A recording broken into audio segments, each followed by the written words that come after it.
প্রিয় মুসল্লিগণ, রমজানের শেষ 10 দিন আল্লাহর পক্ষ থেকে বিশেষ রহমত ও মাগফিরাতের সময়।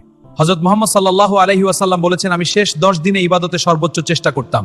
এই 10 দিনেই রয়েছে লাইলাতুল কদর, হাজার মাসের চেয়ে উত্তম। যে ব্যক্তি ঈমান ও সওয়াবের আশায় কিয়াম করে তার পূর্বের গুনাহ মাফ করা হয়। লাইলাতুল কদরের দোয়া, আল্লাহুম্মা ইন্নাকা আফুন তুহিব্বুল আফওয়া ফাফু আন্নি। ইতিকাফ সুন্নাতে মুয়াক্কাদা। নবী সাল্লাল্লাহু আলাইহি ওয়াসাল্লাম প্রতি বছর শেষ 10 দিন ইতিকাফ করতেন। তাহাজ্জুদ নামাজ, রাতের গভীরে আল্লাহর বিশেষ নৈকট্য লাভের সুযোগ। এই সময় কোরআন তিলাওয়াত বৃদ্ধি করা অত্যন্ত ফজিলতপূর্ণ আমল।